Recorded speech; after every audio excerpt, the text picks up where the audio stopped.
Halo teman-teman semua, jumpa lagi di channel YouTube saya.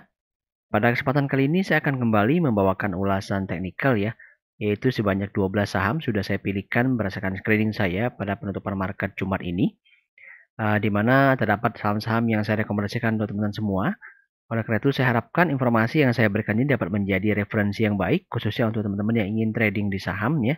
Harap perhatikan semua risk entry yang saya sebutkan. Jangan memaksa entry untuk teman-teman yang mungkin masih baru di pasar modal ya, khususnya untuk saham-saham yang memiliki risk entry yang sangat tinggi.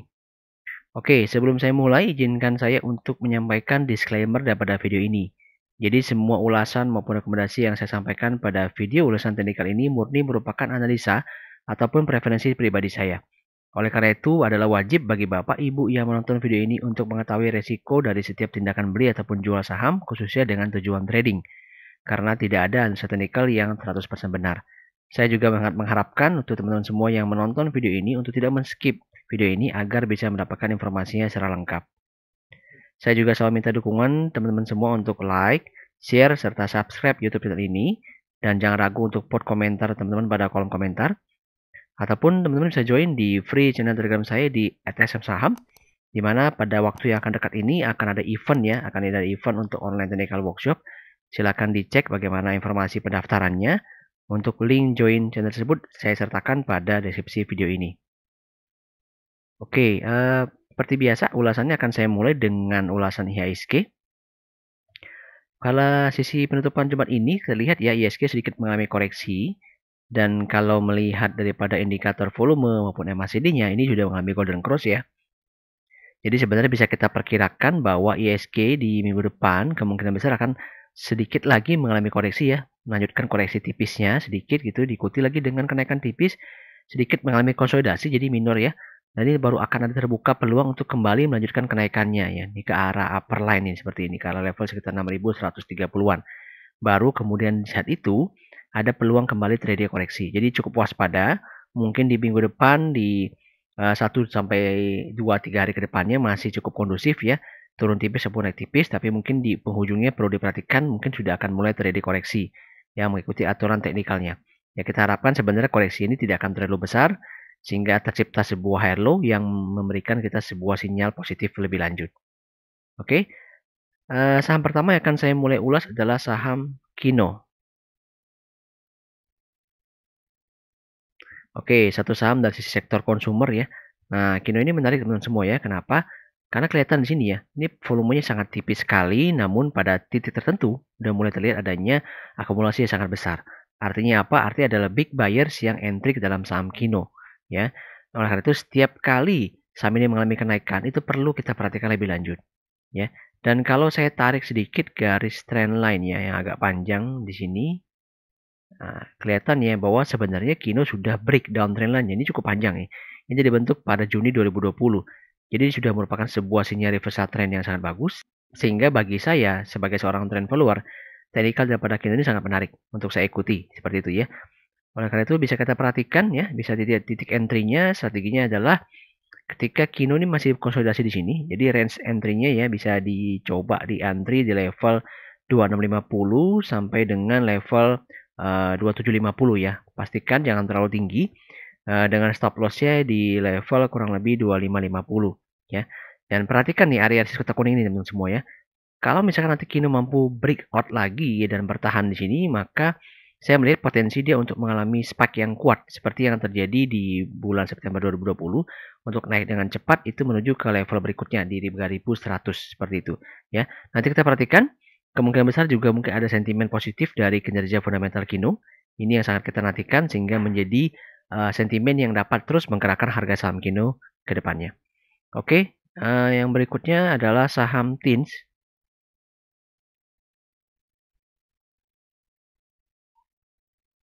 Ya, TINS kenapa saya pilihkan ya, karena kalau saya lihat dari sisi indikator teknikal, volumenya sudah mulai mengalami up, dan MACD mengalami golden cross ya, meskipun secara price action masih berada dalam tekanan. Nah, kenapa ini menarik? Karena kalau kita perhatikan ya, ketika TINS ini ditekan turun melewati support kotak biru, ini ternyata mampu bertahan ya, mampu kembali melakukan perlawanan, kemudian ditekan lagi, mampu kembali melakukan perlawanan, dan sekarang sudah keluar ya, keluar dari sebuah resist line jangka pendek. Artinya ini sebuah sinyal awal, ya sinyal awal belum pasti bahwa akan terjadi reversal trend dari TINS. Oleh karena itu, strategi yang paling enak atau yang paling nyaman adalah kita beli breakout ketika TINS mampu breakout level 1640 teman semua ya, dengan stop loss tempatkan saja tipis di 1550 ya. Namun perlu diperhatikan bahwa breakout ini seperti yang saya bilang tadi, ini adalah masih sifatnya spekulatif ya. Jadi kemungkinan besar itu kalau ketika TINS melewati resisten kotak birunya ini adalah hal yang sangat wajar jika nanti dia mengalami koreksi ketika menyentuh kotak hijau ya, kemudian mengalami konsolidasi sedikit. Nah, justru disitulah kita perlu perhatikan dan kita perlu melihat kondisi daripada technical TINS, karena apabila dia mampu bertahan, maka cenderungan dia untuk mengalami breakout level resist kotak hijau itu akan terbuka sekali. Dan jika dia mampu melewati resist kotak hijau, saya perkirakan dia akan mengalami spike ataupun kenaikan cepat, swing up yang cepat ke target price berikutnya di level sekitar 2000. Seperti itu ya. Jadi ini adalah area kunci. Kotak hijau bisa diperhatikan ya di kurang lebih 1250. Itu bisa diperhatikan kalau dia mampu melewati dan bertahan, maka seharusnya cerita TINS akan kembali menguat ya, akan mengalami swing up yang cukup kuat seperti yang terjadi di sini di bulan Februari 2021 sampai dengan akhir Februari 2021 ya. Kurang lebih seperti itu, harusnya harapan kita dengan turunnya yield daripada Treasury Notes Amerika dan juga melemahnya dolar harusnya bisa menjadi sentimen yang positif ya untuk saham-saham komoditas khususnya logam. Oke, berikutnya kita masuk ke saham BRIS.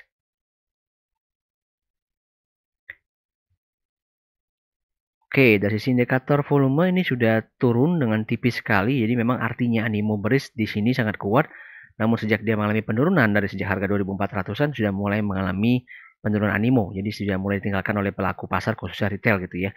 Nah, dari sisi garis MACD sudah mulai mengalami golden cross ya, artinya momentumnya itu sudah mulai di-build up kembali, sudah mulai mengalami kenaikan kembali. Ini sebenarnya sebuah hal yang wajar teman-teman semuanya bagi sebuah saham yang sempat mengalami euforia, kemudian akhirnya mengalami koreksi dan mulai ditinggalkan oleh pelaku pasar ya khususnya retail ya, itu mengalami konsolidasi yang agak panjang nih. Ini terbentuk dari Januari 2021 sekarang sampai dengan April 2021.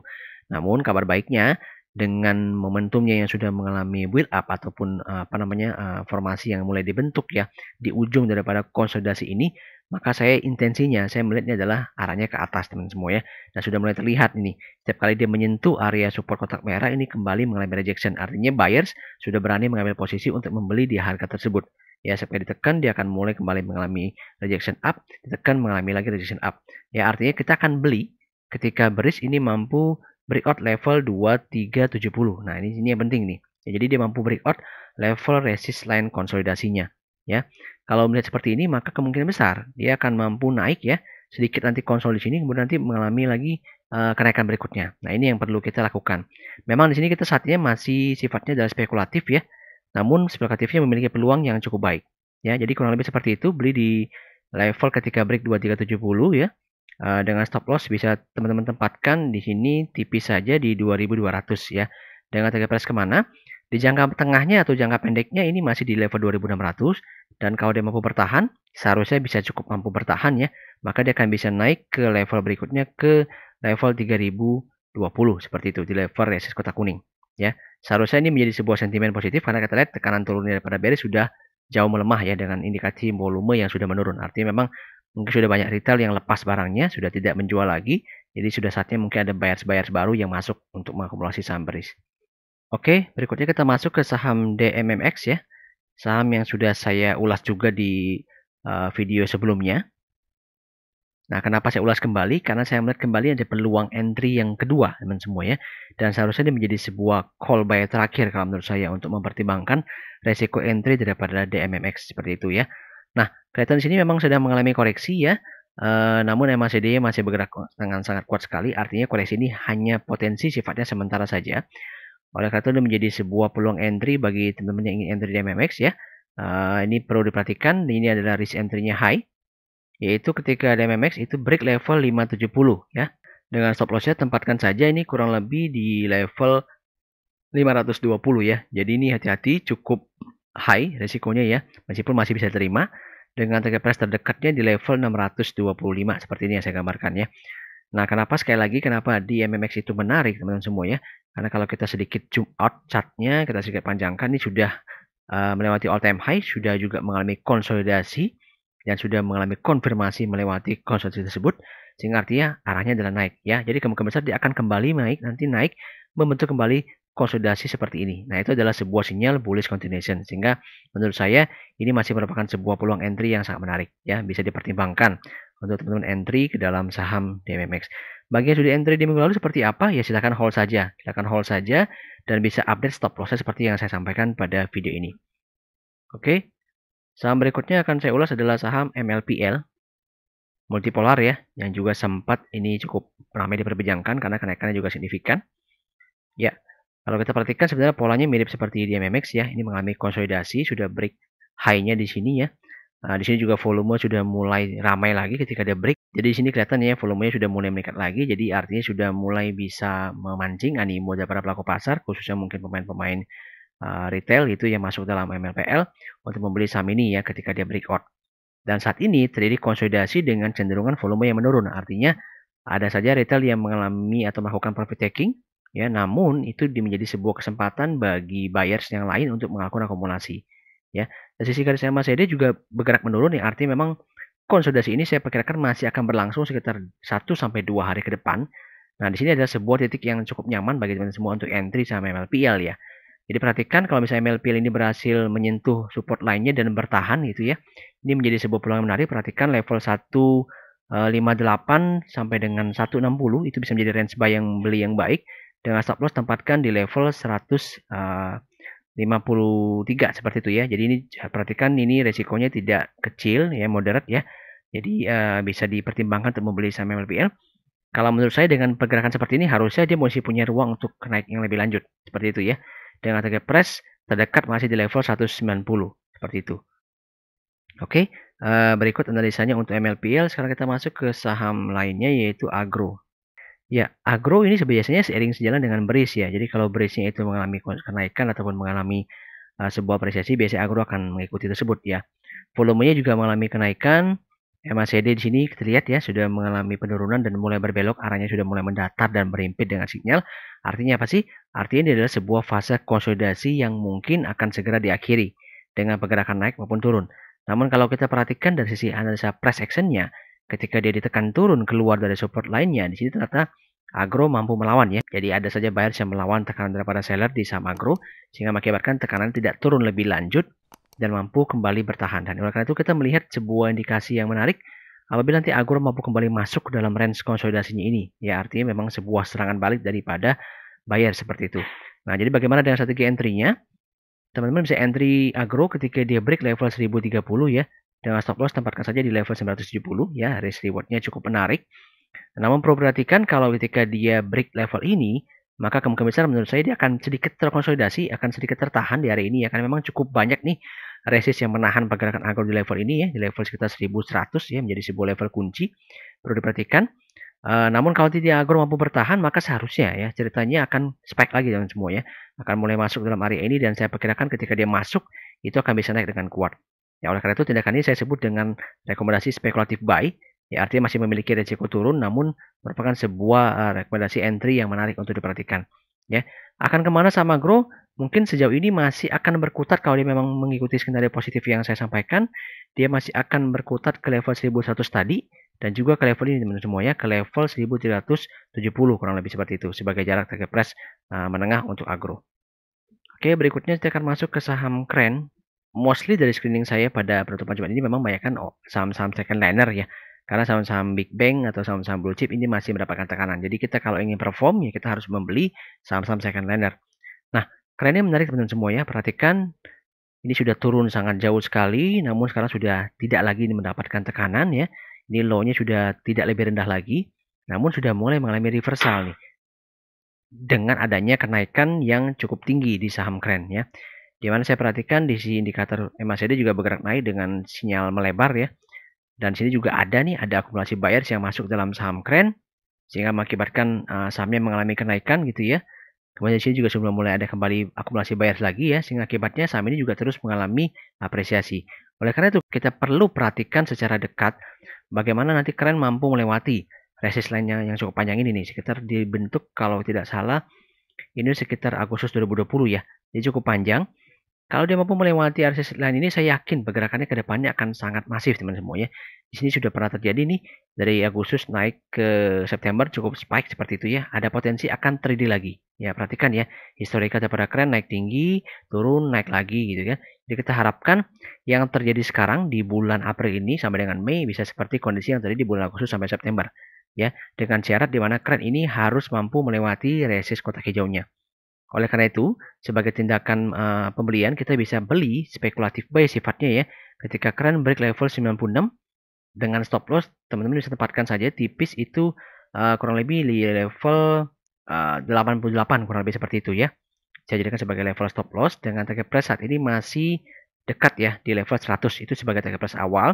Kita perlu perhatikan lebih lanjut jika dia mampu melewati area resist kotak hijau sekali lagi, meskipun nanti mengalami pullback seperti ini ya. Saya perkirakan dia akan bisa diakhiri dengan sebuah kenaikan yang cukup kuat. Karena ini sebuah kejadian yang sudah lama ya.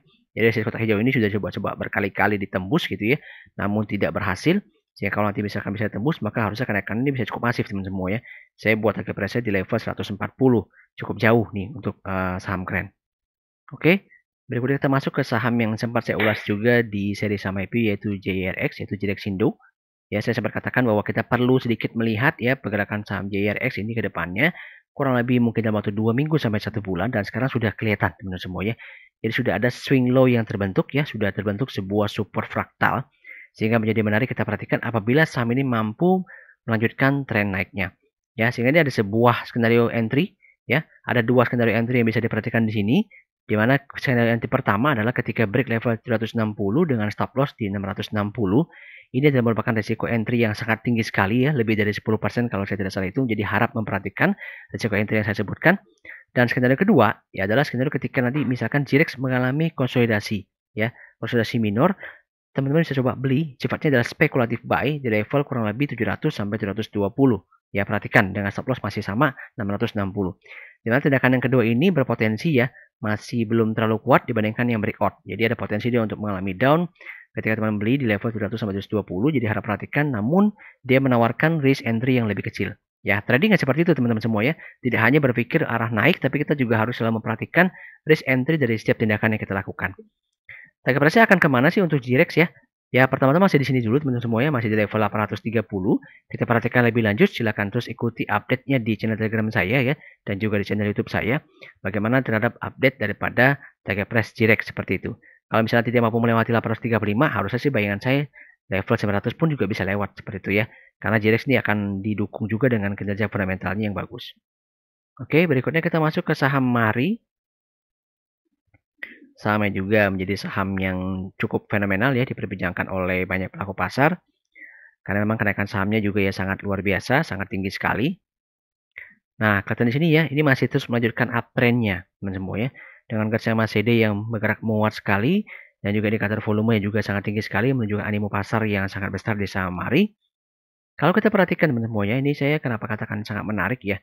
Ini kalau saya scroll out chartnya ya, kalau kita perhatikan, ini Mari posisinya saat ini ya, ini sudah berhasil melewati all time high-nya ya di level 300-an seperti itu.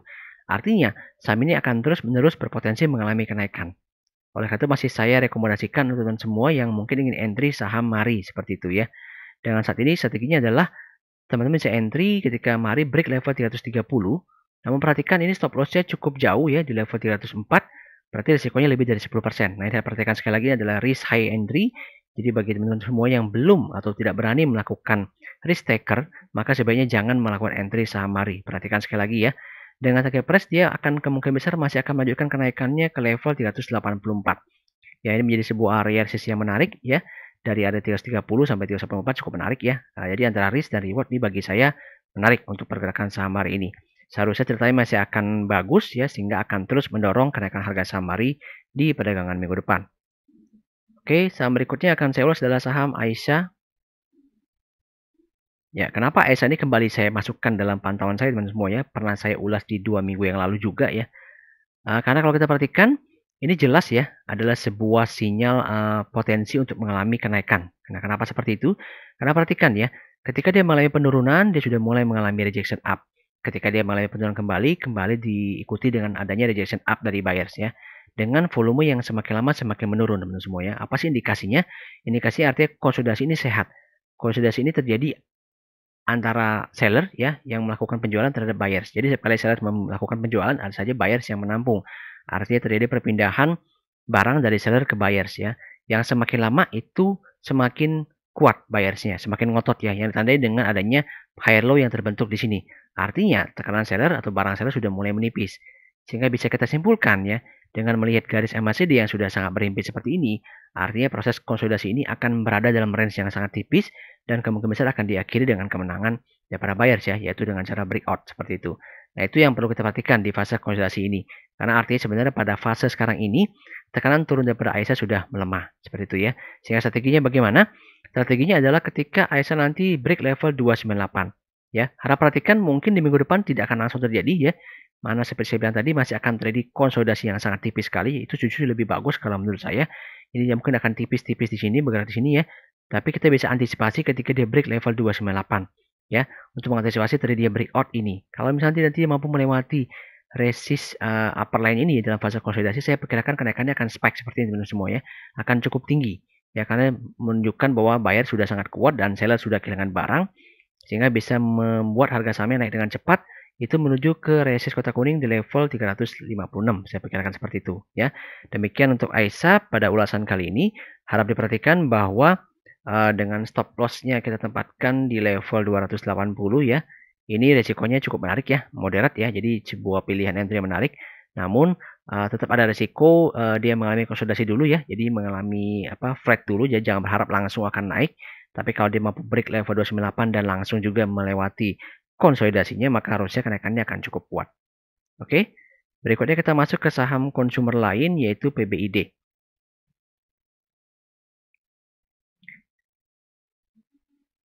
Nah, kalau teman-teman perhatikan ya, PBID ini sempat mengalami kenaikan volume di sini ya. Di sekitar Oktober 2020, artinya ada sebuah buyer atau big buyer yang masuk ke dalam saham PBID dan terus bertahan sampai saat ini teman-teman semuanya, karena dia akan terus mengalami kenaikan, artinya terus bertahan ya. Dan saat ini di posisi terakhir ketika dia mengalami breakout level ini ya, level sekitar 1625, itu kembali volumenya mengalami kenaikan ya. Yang biasa ini terjadi diikuti karena adanya trader-traders yang atau pemain-pemain jangka pendek yang masuk dalam saham PBID ketika dia mengalami breakout. Oleh karena itu, profit taking ini bukan sebuah profit taking yang masalah ataupun sebuah profit taking yang perlu mengkhawatirkan. Ya, karena ini hanya merupakan profit taking yang dilakukan oleh para pemain jangka pendek tersebut, oleh traders jangka pendek tersebut. Oleh karena itu, setiap kali terjadi konsolidasi, justru merupakan sebuah peluang bagi kita untuk entry. Nah, strategi entry bagaimana? Strategi entry ketika PBID mampu break lagi level 1755 dengan stop loss bisa teman-teman tempatkan itu di level 1680 ya. Risk rewardnya menarik ya. Akan kemana pergerakan saham ini teman semuanya?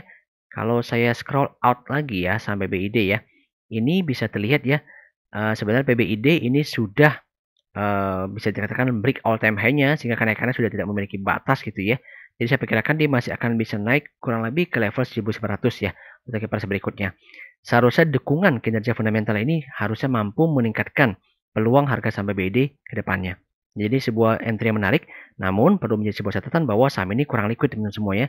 Jadi kalau mau beli PBID, saran saya belinya agak mencicil. Mungkin bisa sekali ataupun 2 kali ataupun 3 kali ya. Tergantung modal teman semua. Perhatikan ya, karena memang dia kurang liquid, ada resiko ini akan sulit juga untuk dijual. Oke, saham terakhir yang akan saya ulas adalah saham MPPA. Ya, sejalan dengan grupnya itu MLPL, ini juga menarik ya, bahkan sangat menarik sekali. Dari bulan April 2021, dari awal April naiknya sangat kuat sekali sampai sekarang ya, sudah berapa persen ini? 260, sudah hampir 3 kali lipat teman semua ya. Jadi luar biasa sekali saham MPPA ini. Apakah masih menyimpan sebuah peluang? Jelas masih menyimpan sebuah peluang ya. Dan kalau saya perhatikan ini masih ada ruang upside-nya itu ke level 845 seperti itu ya. Meskipun sudah tidak jauh lagi tapi masih cukup menarik sehingga saya tetap rekomendasikan. Namun perhatikan sekali lagi bahwa yang saya rekomendasikan ini adalah strategi agresif ya. Jadi risk entry juga sangat high. Jadi sekali lagi bagi teman-teman semua yang tidak risk taker, tidak berani ambil resiko, maka sebaiknya hindari rekomendasi MPPA ini ya. Jadi sekali lagi bisa beli MPPA ketika dia break level 740 dengan stop loss tempatkan saja di level 650 ya. Akan kemana? Akan ke sini teman semua ya. Sekali lagi akan ke 845 ya. Kenapa saya katakan MPPA sangat menarik secara teknikal teman semua ya. Dan perlu diperhatikan area kotak kuning yang saya gambarkan ini. Kalau saya coba zoom out ya, area sirkuit kuning ini terbentuk sekitar tahun 2012 kalau saya tidak salah ya. Jadi ini akan menjadi sebuah RSS yang sangat-sangat kuat sekali. Jadi nanti kalau misalkan nanti MPPA menyentuh 845, mungkin akan terjadi sebuah konsolidasi ya, seperti yang terjadi di sini. Di sekitar bulan Maret ya. Namun kalau saya pribadi saya akan tetap hold teman semua ya. Karena ini merupakan sebuah peluang bagi peredaran MPPA yang kalau berdasarkan berita itu kan akan dijual ya. Ini masih berupa berita yang belum valid. Bisa teman-teman sendiri konfirmasikan dengan mencari tahu gitu ya. Kalau benar itu terrealisasi, harusnya perusahaan seperti ini nantinya akan mendapatkan apresiasi yang sangat bagus. Karena bagaimanapun memang kinerja keuangan mereka sedang sangat tidak bagus. Jadi kalau misalkan dijual oleh pemiliknya yaitu Lipo Group, seharusnya bisa memberikan sebuah apresiasi yang menarik bagi pemilik saham barunya. Seperti itu ya. Namun memang area ini sangat kuat, terbentuk tahun 2012, jadi seharusnya tidak akan mudah ditembus, akan mengalami konsolidasi. Namun, sekali lagi yang bisa catatan adalah, kalau ini sampai mampu ditembus, saya yakin ceritanya akan sangat panjang sekali teman-teman semua ya. Perhatikan di sejarahnya MPPA ini sangat kuat sekali, pernah naik sampai 4 ribuan seperti itu ya. Jadi seharusnya kalau dia mampu menembus resist kotak kuning ini, cerita story-nya atau bullish-nya itu bisa sangat kuat sekali. Ini bisa potensi menjadi saham yang sangat ramai diperbincangkan di tahun 2021 ya, kalau misalkan skenario yang saya sampaikan ini terjadi seperti itu ya. Terdekatnya saja bisa menuju ke level 1200 nih resist technical-nya seperti itu. Jadi memang sebuah saham saya katakan kuda hitam ya, masih kuda hitam sampai sekarang yang pamornya melejit, jadi sebuah saham yang menarik untuk saya rekomendasikan untuk teman semua. Oke. Saya rasa cukup ya 12 saham yang saya sampaikan pada kesempatan kali ini. Silakan ditonton ulang dari awal hingga akhir jika ada penjelasan yang kurang jelas. Untuk list sahamnya sendiri bisa teman-teman temukan di deskripsi video ya. Jadi silakan lihat saham-saham apa saja yang saya ulas ataupun silakan juga menonton kembali dari awal, lihat sahamnya apa. Untuk titik entry dan stop loss-nya juga silakan dicatat, silakan dinotkan agar bisa menjadi trade plan teman-teman semua. Jangan lupa selalu share video ini ke teman-teman yang lain, subscribe dan juga tekan like dan juga jangan ragu untuk put komentar teman-teman pada kolom komentar. Silakan juga cek informasi tentang pendaftaran online technical workshop di channel Telegram saya. Oke, terima kasih atas waktunya. See you in the next video.